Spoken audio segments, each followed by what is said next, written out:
Medusa. We all think we know her story, right? The monster, snakes for hair, the gaze that turns you to stone. But what if the most iconic parts of her myth, the serpents and the shield, aren't just scary details? What if they're actually the keys to understanding a really profound tragedy? All right, let's dive in and unpack these symbols because when we do, we start to see Medusa not as a monster, but as this incredibly complex figure forged in trauma. This quote, it just gets right to the heart of it all. It sets the stage perfectly. See, this isn't a story about some monster being born out of nowhere. No, it's about a fragile soul being armed by necessity. She was forced to develop venom simply to survive. And that right there, that's the core of the tragedy we're going to explore. So let's start with her most famous feature, right? The serpent crown. The key to understanding this really is to stop seeing it as some curse that was slapped on her from the outside.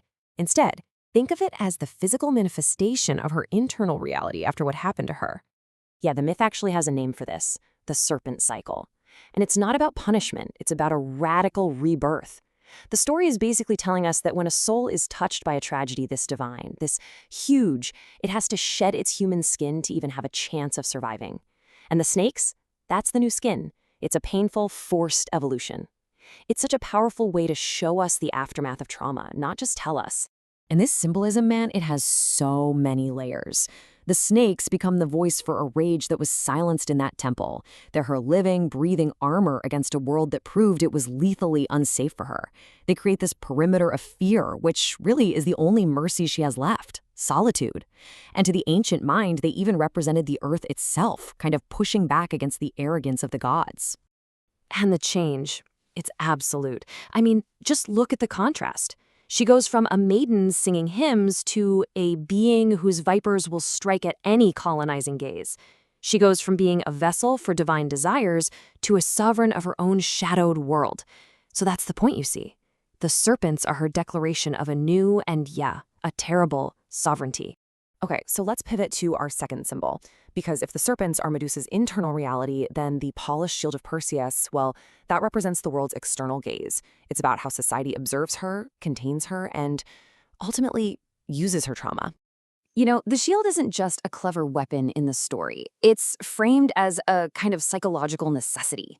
It represents metis. That's a Greek term for this specific kind of cunning intelligence. It's the kind of intelligence you need to face a horror so profound you literally can't look at it directly. To look at her is to be turned to stone, to be consumed by her agony. The shield creates a safe distance. It lets the hero see the monster, but it protects the man from the crushing weight of her history. And this is where we see the ultimate, just soul-crushing irony of her fate. Her image, her actual suffering goes on this journey.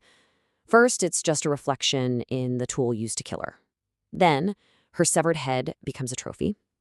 Next, her face is repurposed as a protective talisman for the state. And the final step? Her power is mounted on the shield of Athena, the very goddess who let this happen to her. Her trauma is literally harvested and turned into a weapon to protect the powerful. It's brutal. So now, let's bring these two symbols together, the tragic reflection. This is where the internal trauma of the serpents meets the external exploitation of the shield. This intersection right here is the absolute heart of her story. And this comparison just says it all, doesn't it? On one hand, you have the serpents, her internal reality. It's visceral, it's living, it's a defense mechanism born from violation.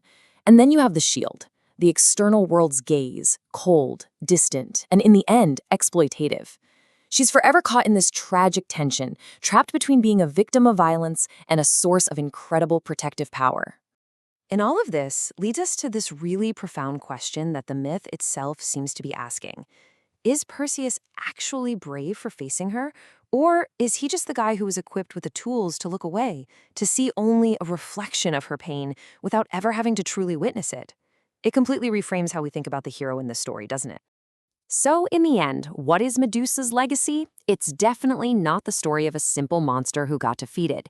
It's the lasting echo of the serpent's hiss and the shield's glint, a story of a tragic and unforgettable metamorphosis. There's this one observation from the source material that is just devastatingly perfect. From the safe distance of the shield's reflection, her snakes might look like a crown, right? A symbol of power. But for her, for the person inside all of that, they're a heavy cage. What the world sees as this fearsome weapon is, for her, a prison made out of her own pain. So yeah, Medusa's voice was silenced. Her suffering was harvested and literally turned into a weapon for her enemies. But through these incredibly powerful symbols, the serpent and the shield, her story endures. It refuses to be some simple tale of good versus evil. Instead, it just keeps on speaking about the profound and, yeah, often terrible cost of divine power.